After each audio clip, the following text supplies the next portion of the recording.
Alors, bonjour tout le monde, bienvenue au Cercle de presse. Ce matin, on reçoit le nouveau chef de bande de Mastéouiatch et ancien chef également parce qu'il a été là déjà pendant quelques années, donc Gilbert Dominique. Alors, premièrement, une petite présentation et ensuite, on passera à une période d'échange et de questions. Alors, vous me faites signe, je prends vos noms et vous aurez votre droit de parole. Alors, Monsieur Dominique, la parole est à vous. Alors, Kwei noté Metchek, Machita Meleden, Kati Tukshenia, noté Kashkat, noté Chikotemets. Merci de l'invitation. C'est bien sûr toujours pour nous et pour moi fort intéressant de venir là dans cette partie de notre territoire, Chicoutimi. Et bien sûr, très emballé de pouvoir échanger avec les journalistes de la région pour vous partager en priorité nos prochaines orientations.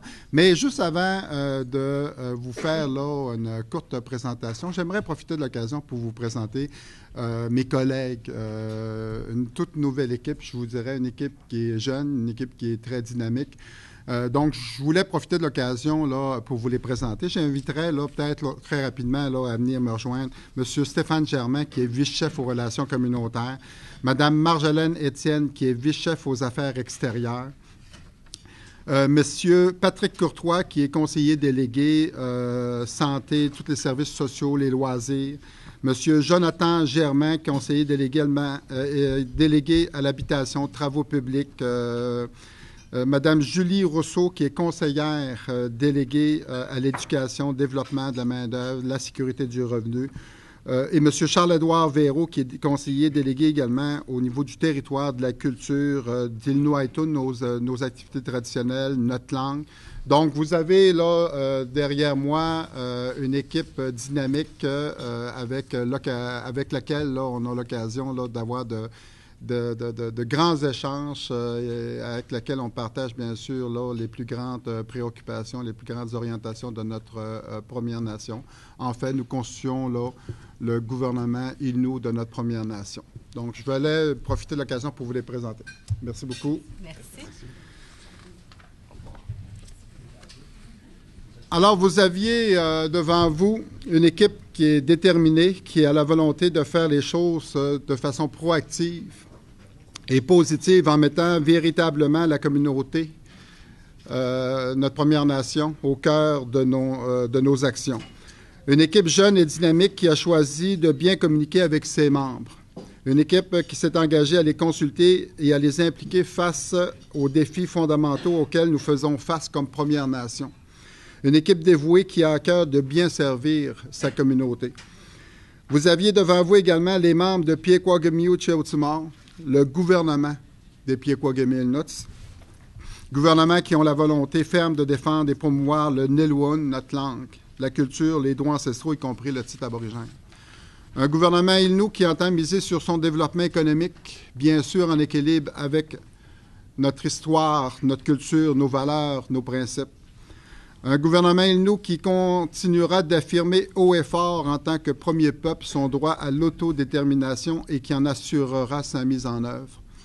Nous mettons derrière nous le concept de gouvernance de la loi sur les Indiens pour nous imprégner de l'esprit et la concrétisation de Piekwagumiu-Tchioutimor, le vrai gouvernement des Piekwagumiu-Nuts. J'ai d'ailleurs exprimé la semaine dernière la volonté de notre gouvernement d'en arriver à soumettre à nos membres un projet de traité au plus tard en 2015, sur la base de l'entente de principe d'ordre général que nous avons ratifié en 2004. Dans cette perspective, nous avons proposé au leadership politique du gouvernement du Canada et du Québec de se rencontrer très prochainement à Québec pour convenir mutuellement de s'engager derrière cet échéancier. Nous sommes une Première Nation qui a maintes fois démontré sa volonté d'être un réel partenaire. Nous voulons maintenant proposer à la région de devenir des alliés. La réalisation d'un gouvernement autonome Innu devrait être souhaitée, appuyée, promue et défendue par l'ensemble des intervenants de la région du Saguenay-Lac-Saint-Jean, avec qui nous avons la chance de cohabiter depuis maintenant au moins 175 ans.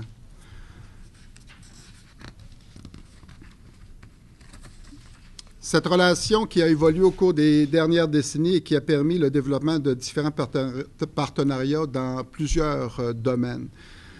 Pensons à la concertation sur le plan politique régional. Nous occupons un siège à la conférence régionale des élus. Nous sommes toujours impliqués là, de façon paritaire à la Commission régionale sur les ressources naturelles et le territoire. Donc, nous entretenons bien sûr sur le plan politique des relations privilégiées avec tous les acteurs politiques sur le plan régional. Le développement énergétique en est un autre exemple. Les ententes sur le développement énergétique avec différentes MRC de la région en est la démonstration.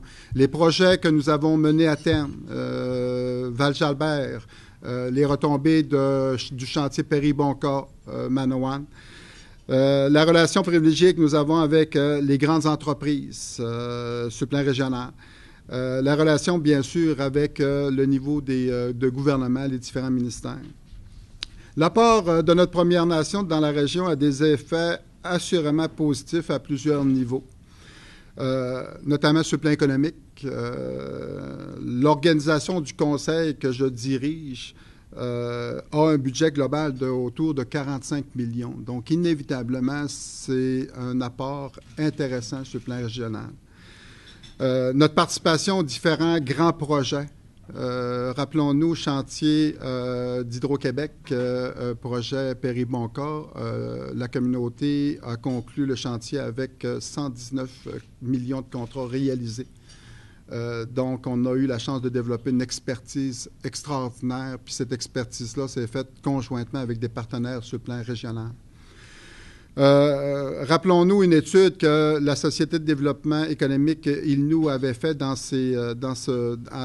cette période-là, où on mentionnait que chaque dollar qui était gagné dans la communauté par une entreprise de chez nous, ça générait au moins $1 supplémentaire dans la région. Donc, inévitablement, plus notre communauté est en meilleure santé à tous les niveaux, incluant sur le plan économique, je pense que, inévitablement, ça a un bon rayonnement sur le plan régional. Donc, plus nous serons en mesure de contrôler notre destinée comme peuple, d'avoir en main tous nos moyens pour nous développer politiquement, socialement, culturellement, économiquement, plus nous serons en mesure de renforcer nos liens et nos partenariats. Nous avons un intérêt mutuel à l'épanouissement et au rayonnement de nos générations futures. Le renforcement de nos traits distinctifs sur le plan culturel et la sauvegarde et la revitalisation de notre langue, le Nilwuun, et de nos traditions ajoute à la richesse et à la diversité culturelle de la région, à son originalité, à son attrait comme zone d'intérêt, notamment la zone touristique. Partout sur la planète, on se bat pour protéger et renforcer la diversité culturelle, la plus grande richesse de l'histoire de l'humanité. Nous avons la possibilité ici de mener ensemble ce beau combat. De partenaires, nous pouvons devenir assurément de véritables alliés. L'actuel leadership politique à Mastaouiatz, nous avons eu l'occasion de présenter dernièrement à notre population nos orientations ainsi que nos priorités pour l'actuel mandat.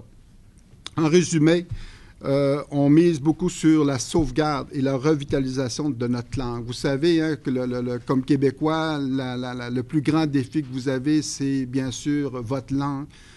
Pour nous, c'est doublement là, important dans l'environnement avec lequel on compose. Donc, assurément, pour l'actuel Conseil, la langue est au cœur de nos priorités.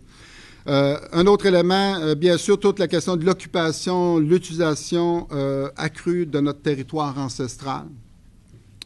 On souhaite donner un essor à notre économie. On entend soutenir le développement de nos entreprises, bien sûr, et des compétences individuelles dans une perspective de bénéfice collectif. Inévitablement, on y échappe pas, comme toute civilisation en 2013.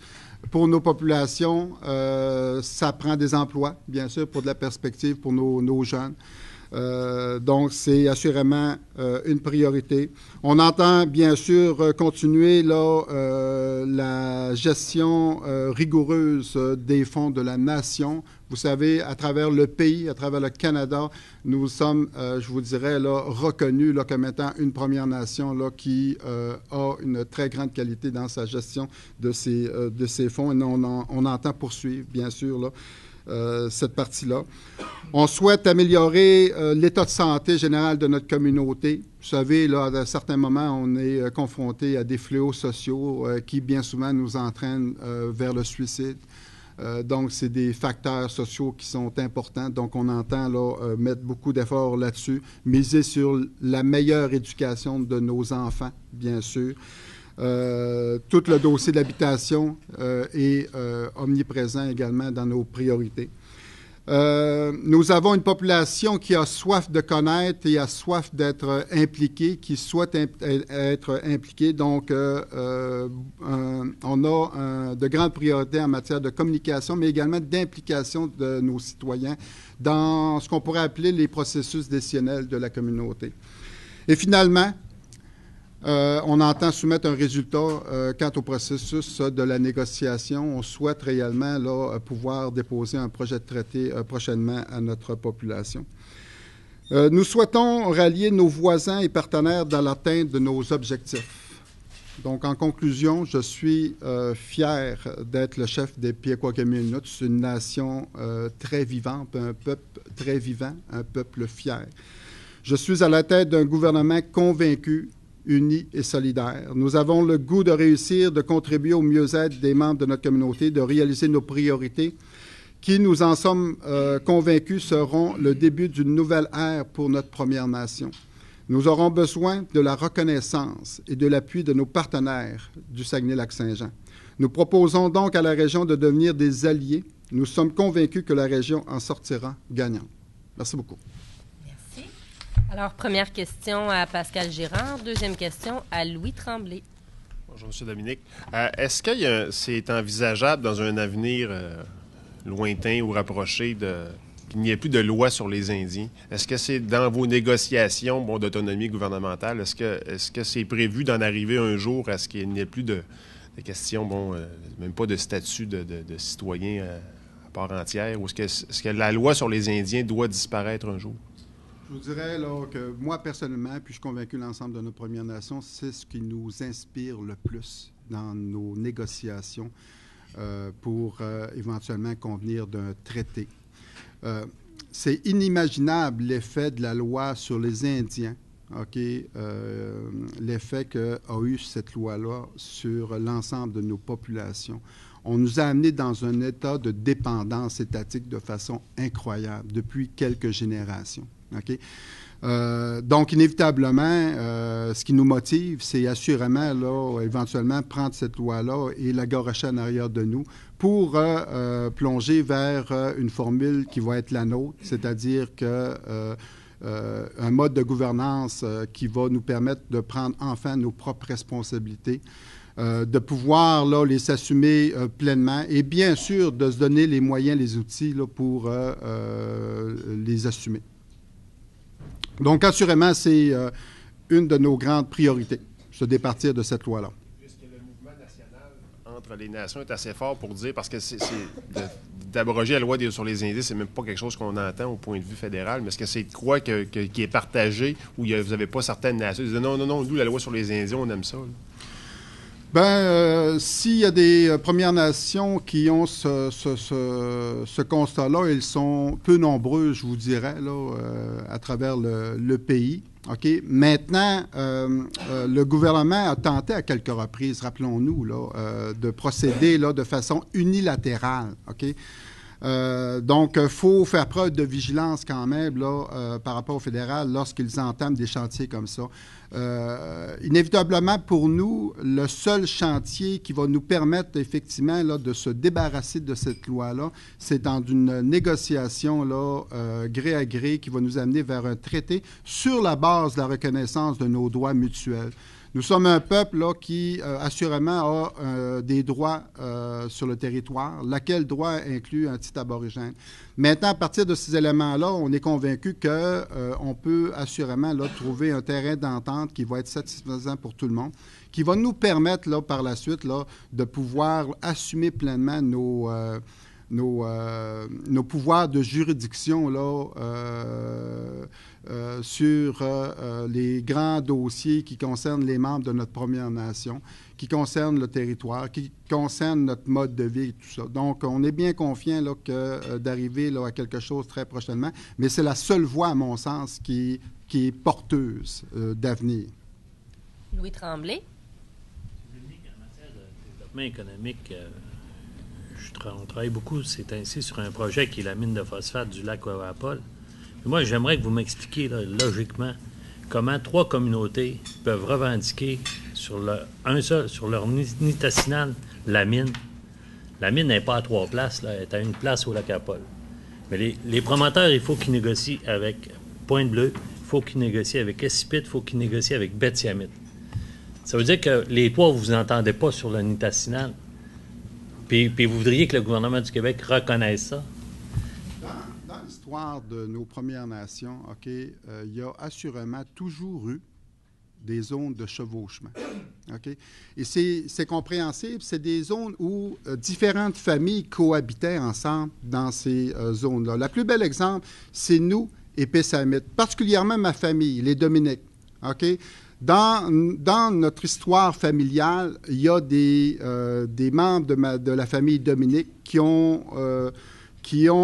pris à un moment donné là, la décision de venir s'établir au Piaquagami et d'autres qui se sont établis là, à Pessamite, OK, pour les raisons de la loi sur les Indiens lorsqu'on a voulu nous sédentariser. Mais leur principal lieu d'habitation, c'était où? C'était en territoire. C'était dans ces zones-là, OK, dans ces secteurs-là. OK? Donc, c'est pour ça qu'effectivement, il y a des zones qu'on appelle à ce moment-ci de chevauchement ou de cohabitation entre Premières Nations. Donc, ça, on va le voir là, apparaître là, dans toutes les relations que nous avons avec plusieurs autres nations, je vous dirais. C'est le cas avec les Atikamekw. C'était le cas avant la limite de la Convention de la baie James qui nous a imposé là, une limite. C'était le cas avec la question des cris. Donc, si vous faites le tour, c'est la même situation avec l'ensemble des autres Premières Nations à travers là, le pays. Bon, maintenant, dans le dossier, puis on n'a pas de divergence, je vous dirais, là, avec les autres communautés là, à cet égard. Au contraire, là, on devrait là, éventuellement discuter ensemble pour un peu analyser la situation, pour ce que pourrait engendrer les retombées du projet du lac Paul, de la minière Ariane dans ce cas-ci. OK? Nous, on prend le soin, bien sûr, d'évaluer tous les impacts sur le plan environnemental, premier élément. L'autre élément, c'est bien sûr tout l'impact derrière la pratique de nos activités traditionnelles. C'est des familles qui sont touchées.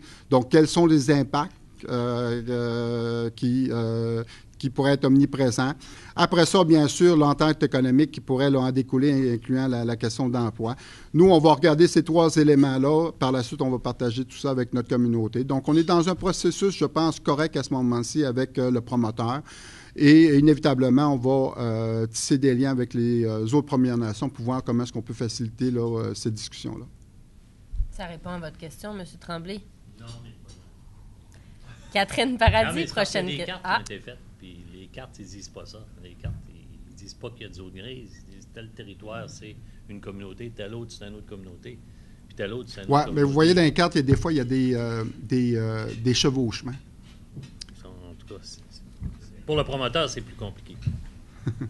Mais en même temps, pour le promoteur, assurément, le promoteur comprend bien également que l'impact derrière ce projet-là se font sentir beaucoup auprès de nos familles. OK? Si on regarde le réseau routier, le transport, là, inévitablement, là, c'est un élément qu'on a convenu. Il y a un impact fondamental là, dans la pratique des activités traditionnelles des familles là, qui sont de chez nous et qui occupent ce territoire-là. C'est le constat également qu'on a fait avec la communauté là, de Pessamite. Catherine Paradis. Monsieur Dominique, est-ce que vous pourriez nous dire où est-ce que vous en êtes dans les négociations là, pour acquérir des terres à Saint-Prime? Où est-ce que vous en êtes dans le processus et qu'est-ce que vous voulez faire exactement avec ces terres-là? Oui, bien, je vais commencer ce qu'on veut faire avec cette terre-là. Lorsqu'on a confirmé l'entente de principe en 2004, nous avions bien sûr là, fait état là, dans cette entente-là qu'il y avait une volonté d'agrandissement, rappelons-nous. Là. Puis pourquoi l'agrandissement? Tout simplement pour s'assurer là, d'avoir un lien avec la route régionale. Et quand on parle de développement sur le plan économique, inévitablement, c'est une valeur ajoutée de façon incroyable. Hein, donc, d'être là directement connecté avec la route régionale. Donc, ce qui nous a inspiré là, à aller de l'avant dans notre volonté d'agrandir la communauté, c'est précisément là, cet aspect-là. Maintenant, on se souviendra qu'en 2004, lorsque la décision, l'entente de principe avait été ratifiée, le Québec avait bien sûr la responsabilité de protéger là, les intérêts de cette entente-là. Malheureusement, ça a fait défaut. Il faut constater que ça a fait défaut parce que la municipalité de Roberval, bien sûr, a accueilli quand même un gros promoteur là, dans leur région, dans leur parc industriel, qui était prévu dans les limites de l'entente de principe comme étant là, éventuellement la communauté. Donc, il y a eu un dilemme dès le départ. Il y a eu des discussions là, au cours des dernières années pour évaluer différents scénarios en considérant ou en tenant compte le plus possible là, des préoccupations des résidents là, qui pourraient potentiellement être affectés. Donc, il y a eu plusieurs scénarios qui ont été là, évalués là, au cours des dernières années. Il y a eu une proposition de la part du Québec qui nous a été soumise dernièrement et qui semblait pour nous être satisfaisant. Maintenant, ça appartenait au Québec là, de faire là, leur tournée pour sensibiliser les municipalités concernées. Puis je pense qu'il y a une démarche qui a déjà été faite. Et j'espère que le Québec va aussi là, interpeller les personnes qui pourraient être là, affectées pour entamer des échanges avec eux. Là. Donc, l'autre partie, ça appartient là, au Québec comme responsabilité là, pour informer les municipalités, informer bien sûr les personnes qui pourraient être affectées par cette proposition. Donc, vous parlez de quel échéancier? Avez-vous une date en tête? Avez-vous une idée du moment? Non, je ne pourrais pas vous donner d'indications là-dessus. Je ne connais pas pour le moment le plan de travail du gouvernement du Québec, parce que ça appartient vraiment au niveau du Québec à ce moment-ci. J'espère que ça va être réalisé là, très rapidement, OK, pour s'assurer que les personnes concernées, les municipalités concernées puissent être là, mises au fait. Je sais que, inévitablement, le Québec a souhaité attendre là, les dernières élections pour cheminer. Donc, j'ose croire que ça va se faire au cours des prochaines semaines, je l'espère grandement. Si ça se concrétise, quelles vont être les terres et qu'est-ce que vous voulez faire avec ces terres-là? Ah, bien, comme je le mentionnais tout à l'heure, lorsque ça va se concrétiser, nous, c'est clair que c'est un essor, c'est des terres qu'on souhaite utiliser là, dans une certaine proportion sur le plan économique. Hein, on a déjà développé là, un premier secteur sur le plan du parc industriel à Mashtawiyat. Pour ceux qui le connaissent, là, on a une usine là, de fabrication de granules. On a développé là, déjà une partie de notre parc industriel. On a déjà des tracés pour nous permettre de construire là, un tronçon routier jusqu'à la route régionale de quelques kilomètres. Je vous dirais que dans le passé, on a déjà acquis là, certaines terres où il y avait des propriétaires qui étaient prêts à vendre. Donc, nous, pour faciliter tout ça, on a sauté sur ces occasions-là pour faire un exercice quand même correct là, et respectueux avec les citoyens de Roberval. Donc, on a acquis certaines terres à ce niveau-là. Donc, principalement, ça est vraiment là, tourné pour avoir une dynamique, nous permettre d'avoir une dynamique économique de façon intéressante. Parlant de Québec, on ne vous a pas entendu, je crois. Qu'est-ce que vous pensez de la fameuse Charte des valeurs québécoises? Bon, je vous avouerai que, personnellement, à ce moment-ci, ce n'est pas un dossier qu'on souhaite là, plonger ou être partie prenante des débats. Je sais que c'est un dossier qui est hautement émotif parfois, donc on n'ose pas s'aventurer dans ce terrain-là à ce moment-ci pour notre Première Nation, parce que je vous avouerai qu'on ne se sent pas là à ce moment-ci interpellé. Ça ne se jase pas dans votre communauté? Non, pas du tout. Parfait. Prochaine question, Pascal Girard. Ostentatoire au travail ou à l'hôpital ou personne qui a... Les plumes, là, est-ce que c'est On ostentatoire? n'aurait plus le droit, là. Ça va être interdit. Un autre dossier que j'espère que vous entendez vous mouiller, le dossier des métis. Vous en pensez quoi? Est-ce que vous pensez que leur demande d'être reconnue au même titre que vous dans les négociations, est-ce que c'est une bonne idée? Est-ce que selon vous, c'est seulement des gens qui l'intéressent, le statut d'Indien, et que c'est ce qu'ils veulent? Qu'est-ce que vous en pensez de ce dossier-là? Bien, tout d'abord, c'est sûr que je ne peux pas, là, à ce moment-ci, juger là, de leurs réels intérêts. Là. Donc, sur le plan de leur identité, ça leur appartient. Maintenant, le dossier sur le plan juridique, nous, on suit ça de très près parce qu'on veut s'assurer qu'un éventuel jugement ne porterait pas atteinte là, à nos droits. OK? Sachant que nos droits, nous, on est convaincus, là, puis plusieurs jurisprudences là, viennent le confirmer, là, qu'il y a un état de droit au niveau des Premières Nations qui est confirmé. Par la suite, là, s'ajoute à ça les droits des citoyens québécois ou des Canadiens. Donc, ce qu'on comprendrait, il y aurait peut-être là, une autre nation, si elle est définie là, entre les deux, peut-être. Là, fait on n'en sait pas plus à ce moment-ci. Mais une chose est sûre, c'est sur le plan juridique, donc on n'ose pas trop là, s'aventurer là, sur une position de la part de notre Première Nation à l'égard de leurs prétentions là, à ce moment-ci. Mais une chose est sûre qu'en vertu du jugement parlé qui a établi certains critères, la barre est haute là, au niveau du groupe là, pour atteindre leur objectif. Historiquement, c'est un peu ce qui se passe au Québec, bon, que ce soit avec la Charte, de plus en plus, les cultures et les traditions sont métissées à travers le Québec, à travers le monde. Et là, on se retrouve dans une situation où c'est quelque chose d'historique qui s'est produit. Et là, on dit non, nous, on est complètement pur. Et eux, c'est dans le fond, c'est comme de dire non. C'est parce que dans le fond, que vous ayez des membres qui vont se marier à l'extérieur, ils vont techniquement presque devenir des métis. Il faut faire la différence, par contre, entre une nation métisse, comme on l'entend, là, par exemple, là,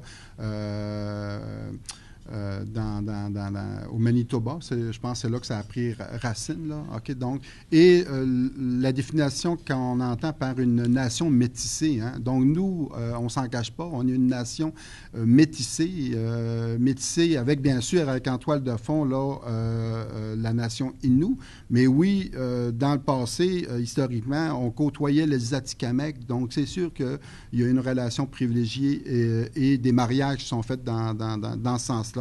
Avec les Cris, c'en est un autre exemple également. Donc, les Abénakis également, à laquelle, dans l'histoire, on a permis de venir s'établir dans notre communauté. Donc, il y a eu du métissage culturel. Et oui, avec les citoyens, les citoyennes québécois, québécoises aussi. Donc, oui, effectivement, on s'entend que pour nous, nous sommes une nation là, métissée. Puis, je pense que partout dans le monde, là, c'est probablement là, un facteur qui est très omniprésent.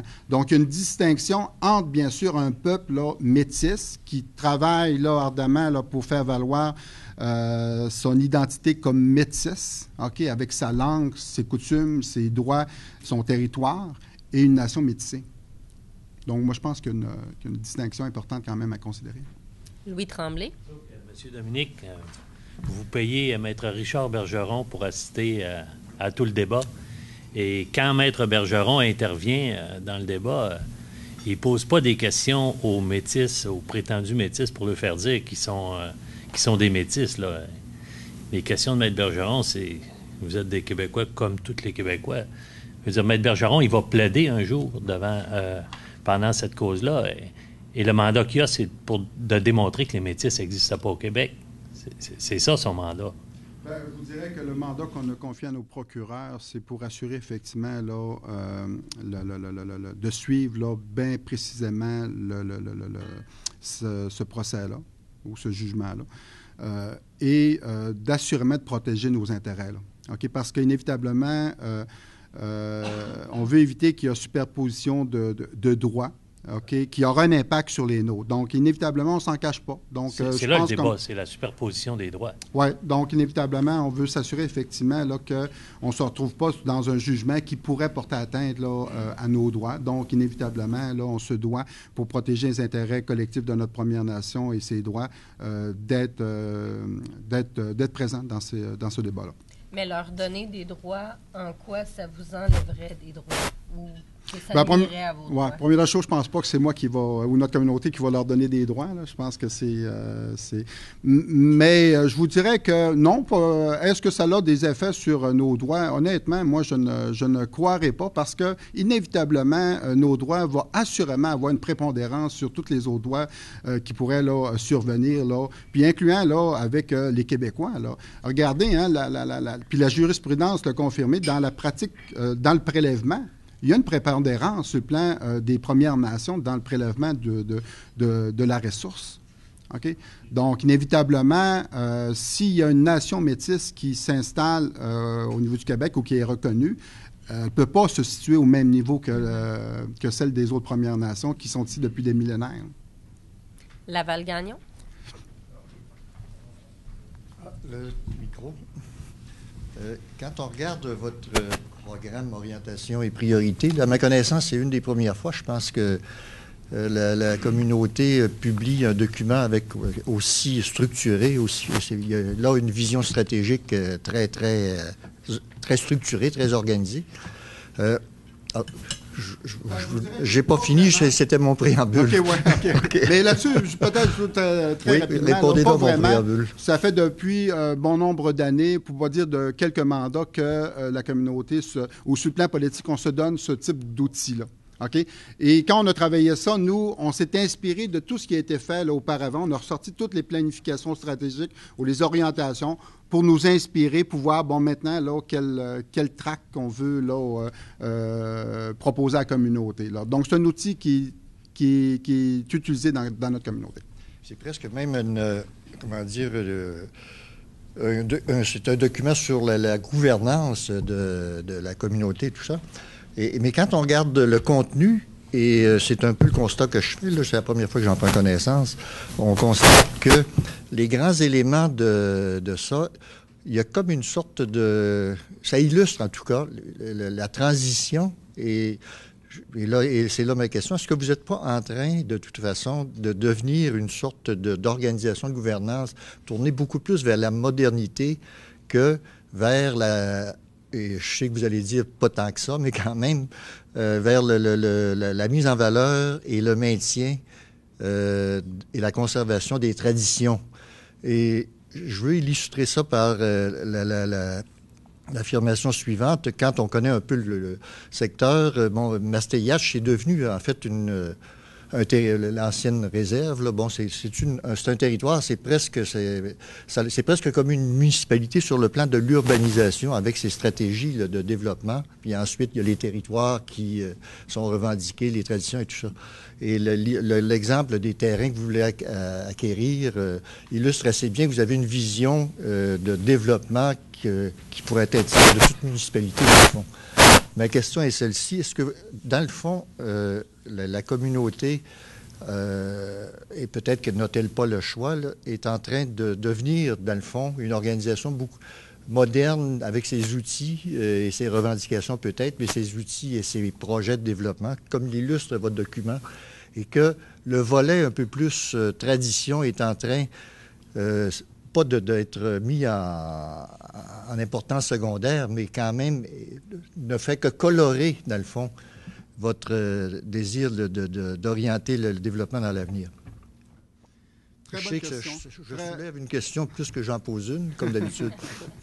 Bien, je vous dirais que, inévitablement, hein, dans la communauté, effectivement, dans la gestion ou dans l'organisation de notre milieu de vie, hein, inévitablement, on va prendre des actions qui sont bien souvent à l'image là, des municipalités. Donc, dans l'organisation de notre quotidien, là, inévitablement. Donc, l'accès à certains services publics, Hein, c'est assurément quelque chose qu'on se doit là, de regarder. Donc, sous cet angle-là, oui, effectivement. Quoiqu'on essaie toujours là, de tenir compte là, un peu de nos particularités là, comme Première Nation, là, bien sûr, là, qui a ses valeurs et ses coutumes. OK? Mais inévitablement, là, quand on passe chez nous, là, c'est pas, on tombe pas là, dans un territoire là, je dirais là, non organisé. Donc, une organisation. Puis on en est bien sûr très fiers. Assurément, toute la question de rendre une organisation tournée vers la modernité, inévitablement, vous avez raison, et on n'y échappe pas en 2013. Hein, donc, il faut actualiser nos outils de développement. Il faut miser assurément sur le développement, notamment le développement économique pour créer de la perspective et de la richesse au sein de la communauté. C'est un enjeu significatif. Mais là où je pense que vous n'avez pas une bonne lecture, c'est sur le plan de nos traditions. Vous savez, tout notre argumentaire pour soutenir notre négociation, prenons cet exemple-là, négociation territoriale globale, tout notre argumentaire est soutenu par notre histoire, par nos coutumes, par nos traditions, par notre mode de vie, puis par notre relation qu'on a avec l'ensemble de le territoire. Et pour nous, ça, c'est, je pense, bien reflété, là. C'est pour ça qu'on l'a assurément mis en amont toute la question là, de notre langue. C'est hautement prioritaire quand on sait que chez nous, là, elle est précaire. OK? Donc, c'est hautement prioritaire. On entend mobiliser notre population derrière cet enjeu majeur-là. Toute la dimension de nos activités traditionnelles également, de ce qu'on est. OK? Inévitablement, là, pour nous, c'est des incontournables. Comme société distincte, on n'a pas le choix de prendre garde à ça, comme les Québécois. On n'a pas le choix de prendre garde à ça. Sinon, dans 25, dans 30, dans 40, dans 50 ans, là, on pourrait porter un préjudice terrible à notre spécificité culturelle, à notre identité culturelle. Donc, pour nous, c'est un enjeu de taille. Il faut redoubler d'efforts, je vous dirais, parce qu'on cohabite, bien sûr, avec quoi? Dans la région, c'est quoi? C'est 300 000 citoyens. Donc, c'est beaucoup donc, inévitablement, ça a un effet là, énorme également là, sur le plan culturel là, chez nous. Donc, il faut redoubler d'efforts, il faut faire preuve d'une très grande vigilance là, pour éviter effectivement de tomber dans ce piège-là. Non, pas vraiment. Je vous dirais qu'on a quelques outils qui nous guident là-dedans. Il y a quelques années, dans le tournant des années 2000, on a eu un grand processus de consultation derrière les enjeux culturels chez nous. Ça nous a amené là, à confirmer là, nos enjeux culturels par une politique d'affirmation culturelle que la communauté a adoptée, là, je pense, c'est en 2006. Louis Tremblay, suivi de Bertrand Tremblay et de Pascal Girard. Monsieur Dominique, depuis 4 ans à peu près, vous avez réussi, avec la complicité de certains fonctionnaires de la direction régionale du ministère des Ressources naturelles qui sont à la faune, vous avez réussi à bloquer systématiquement le développement de la pêche à la mouche sur le cours supérieur de la rivière Achamouchouane. Il y a eu aussi un blocage systématique d'une ouverture printanière hâtive de la pêche au lac Saint-Jean, sous prétexte qu'il y avait de la pêche traditionnelle, alors que sa rivière Moisie, encore ce printemps, on pêchait à côté des Inuits qui levaient les filets. Ça posait pas de problème. Est-ce que ce blocage-là va prendre fin ou est-ce que pour vous, c'est une façon de contester la lenteur des négociations territoriales globales? Une chose est sûre, c'est assurément pas de lien avec le processus de négociation à ce moment-ci. Okay? Puis il faut comprendre d'où on part hein, pour toute la question là, de la préoccupation de nos membres, puis la préoccupation de la région également, hein, derrière là, la pratique de notre activité traditionnelle de pêche au filet. Rappelons-nous là, qu'au cœur des années 80, nos membres pratiquaient à l'année la pêche au filet. Là. OK? Et rappelons-nous, là, les débats que ça a eu sur le plan régional, les débats parfois très houleux là, qu'il y a eu, la méconnaissance de nos traditions là, derrière ça, puis on nous reprochait là, de surexploiter là, notamment là, la Wananiche, le doré et tout ça. Pourtant, là, les statistiques chez nous ont toujours démontré effectivement là, qu'en aucun temps là, on affecte là, cette ressource-là, bien au contraire. Donc, rappelons-nous cette partie d'histoire-là. Et la communauté, à l'époque, avait pris la décision de restreindre son droit pour concilier les intérêts de la région ou des pêcheurs régionaux. Donc, on l'a fait dans cette perspective-là. Et là, on nous demande encore là, de se ramener non pas à 2 semaines, à 1 semaine. Regardez, là, faut voir à quel moment là, qu'on tient compte réellement là, de l'impact sur la nature de nos droits, de nos activités traditionnelles. Et à partir de là, inévitablement, on est ouvert là, à explorer différents scénarios qui pourraient là, être acceptables pour tout le monde. Mais il faut en convenir que, dès le départ, que dans nos processus décisionnels, nous, inévitablement, on garde le parcours qui a été fait, les compromis que nous avons faits là, dans la pratique de nos activités traditionnelles. Et est-ce que les nouvelles décisions, les nouvelles orientations proposées par le Québec dans certains cas, est-ce qu'on est à l'aise? Est-ce que ça vient porter préjudice à nos droits, encore une fois? Donc, il y a toute cette analyse-là que notre population nous demande là, de faire. Parce que, vous savez, là, on a des gens chez nous, là, des membres de notre communauté qui sont bien tannés, là, je vous dirais, là, de constamment là, venir porter atteinte à leurs droits d'activité traditionnelle, pour ne pas dire à leurs droits de prélèvement. OK? Parfois, là, on nous reproche effectivement là, d'être trop conciliant également là, dans ce genre de situation pour trouver des terrains d'entente. Donc, on a bien sûr une pression là, de plus en plus énorme au niveau de nos gens. Et avec raison, les gens veulent au moins préserver là, l'état de leurs droits là, à ce moment-ci. Mais soyez convaincus que s'il y a des solutions qui sont acceptables, là, qui font en sorte de venir minimiser les impacts, assurément, là, on l'a fait la démonstration dans le passé, puis assurément qu'on est ouvert là, à entamer des échanges pour trouver des solutions là, intéressantes pour tout le monde. Mais pour la pêche en rivière spécifiquement? Oui, bien, moi, je pense que c'est la même situation. Faut prendre le temps d'évaluer, là, bien sûr, les impacts. Je vous avouerai là, qu'au cours de la dernière année, je n'ai pas eu l'occasion là, de suivre précisément là, cette partie de débat-là. Donc, inévitablement, très prochainement, on va sûrement là, avoir la chance de plonger là-dessus, de voir qu'est-ce qui a été proposé. Mais ce que je veux lancer comme message, puis dans tous les niveaux de développement ou dans toutes les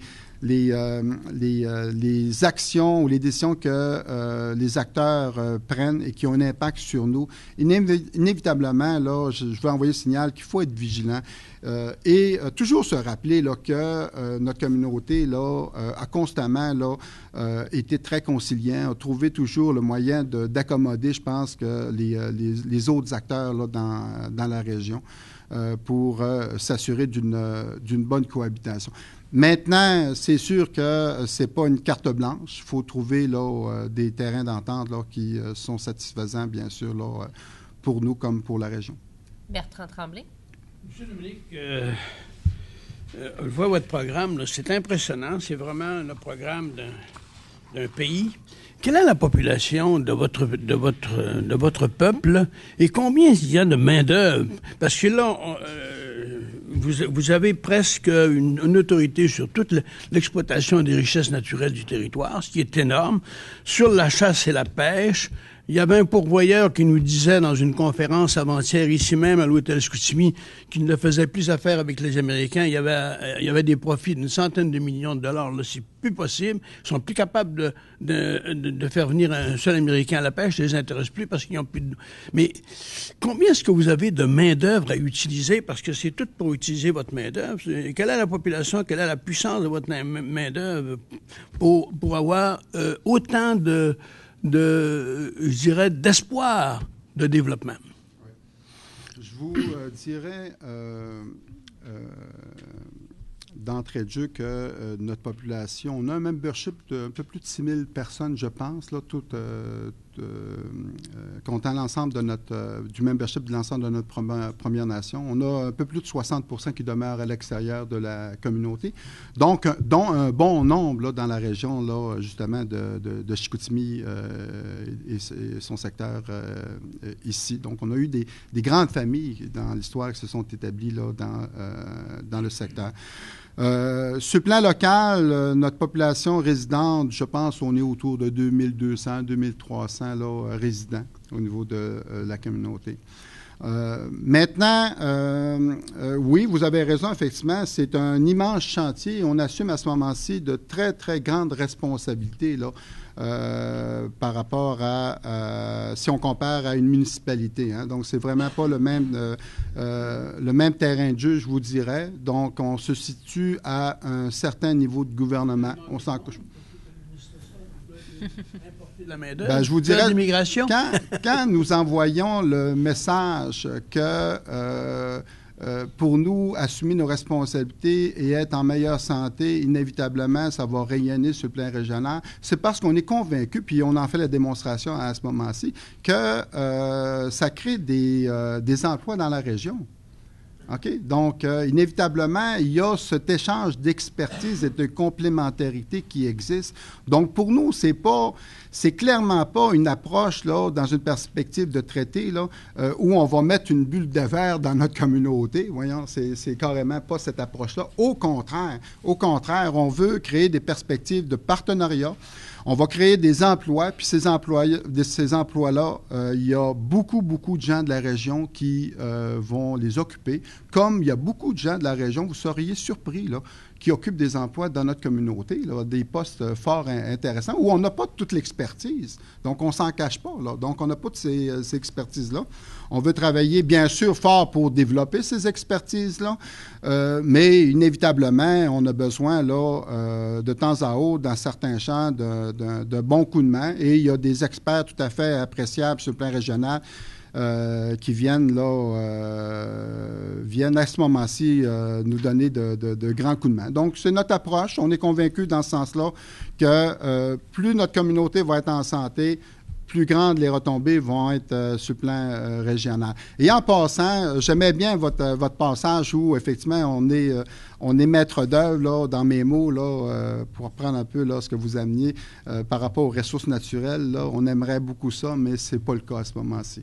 Okay? Et on a de très grandes déceptions par rapport là, à l'accès et au partage de la ressource naturelle sur le territoire. Et inévitablement, tous les promoteurs dans notre territoire traditionnel ont une responsabilité légale de venir nous consulter, de venir nous compenser. Il y a une jurisprudence qui fait en sorte que les promoteurs ont cette obligation-là. C'est une responsabilité gouvernementale, là, mais le gouvernement l'a fait assumer par l'ensemble des promoteurs. Donc, c'est dans ce sens-là qu'on devient, bien sûr, incontournable. Mais nous, c'est clair qu'on veut utiliser ces leviers-là pour favoriser le développement. On a beaucoup d'efforts à faire dans le développement de nos capacités, malgré qu'on ait une communauté là, qui a fait des pas de géants là, dans le passé à ce niveau-là. On a de plus en plus de belles et grandes expertises sur le plan local. On a une dynamique économique en termes d'entreprise de façon intéressante. Nos entreprises font des partenariats sur le plan régional avec des acteurs pour augmenter leurs capacités. Donc, moi, je pense qu'on a un modèle qu'on a appliqué en partenariat avec la région qui a de très, très belles réussites. Puis, on compte là, faire évoluer ça encore davantage. Benoît Chevalier de TVA.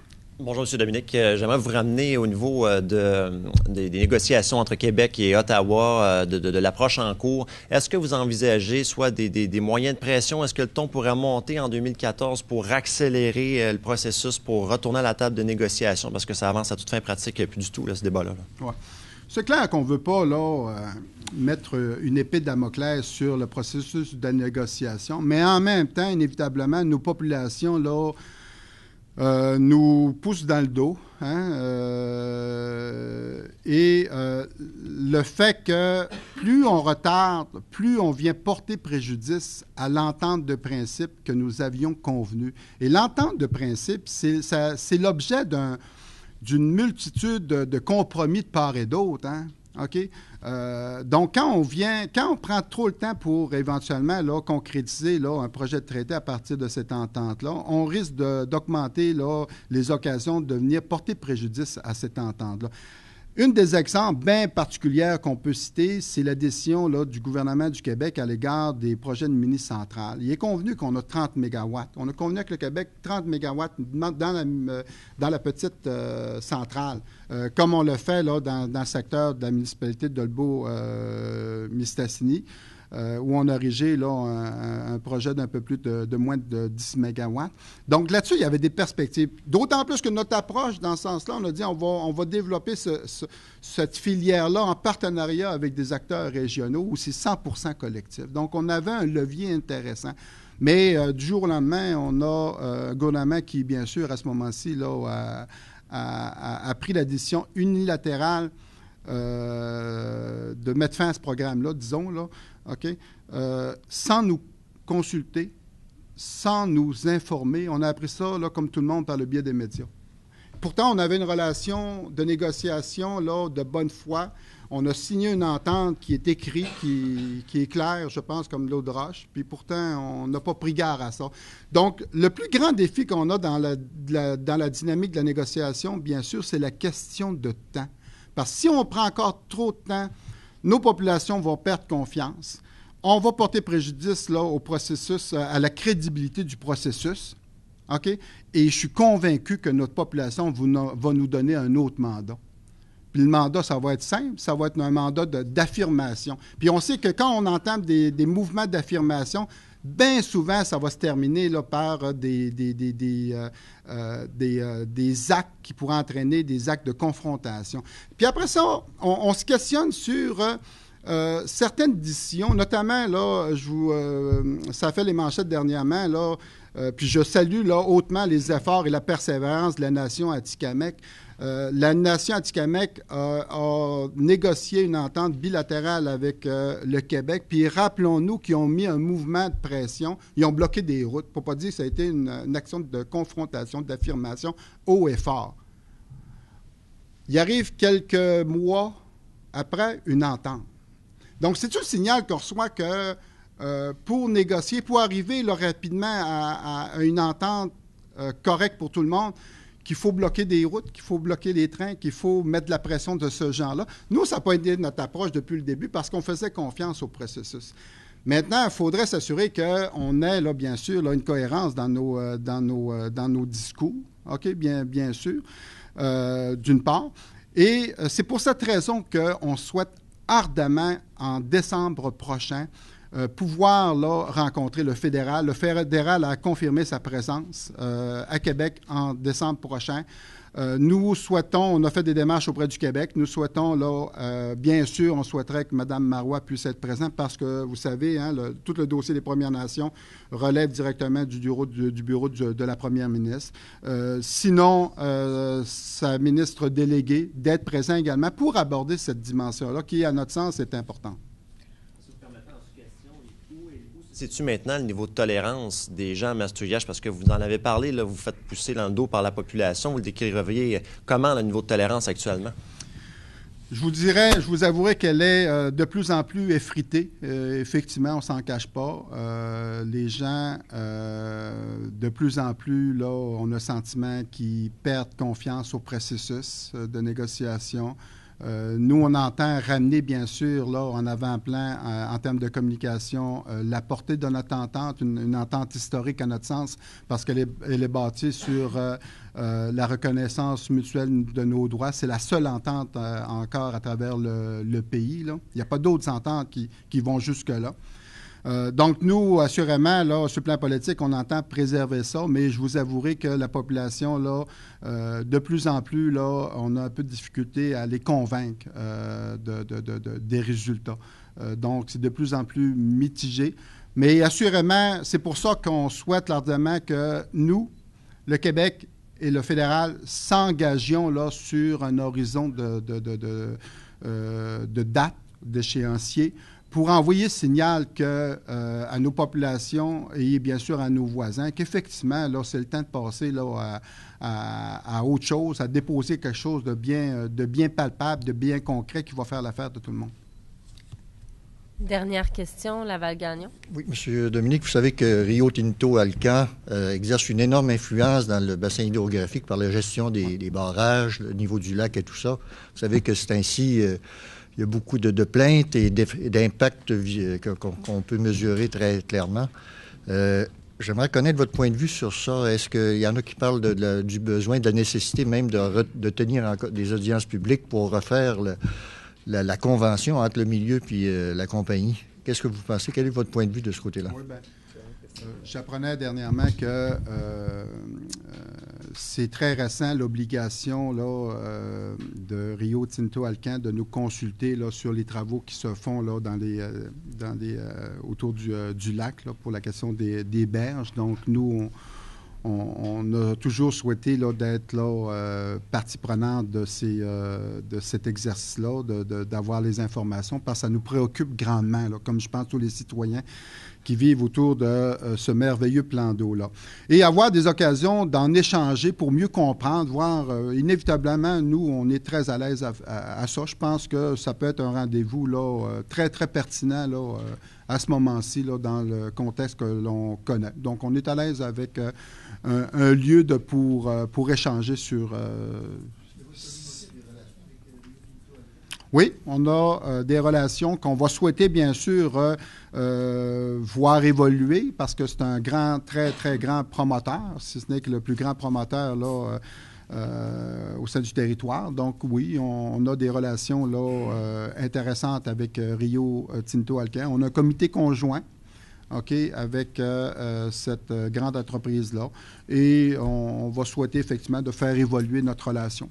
Peut-être pour finir là-dessus, M. Dominique, allez-vous leur demander d'éviter la disparition de l'île Bouliane, un secteur que vous prisez particulièrement pendant la chasse printanière à l'outarde? Rapidement. Bien là, je voudrais voir... Oui, c'est un secteur qui nous tient à cœur, bien sûr. Maintenant, je ne sais pas si les effets sont aussi dévastateurs là, à ce niveau-là. On va prendre garde. C'est pour ça qu'on a un intérêt, effectivement, à faire partie des débats entourant toutes ces dimensions-là pour assurer là, de protéger là, certains lieux qui sont fort importants pour notre Première Nation. Merci beaucoup, tout le monde. Merci, M. Dominique, d'avoir été là. Merci beaucoup.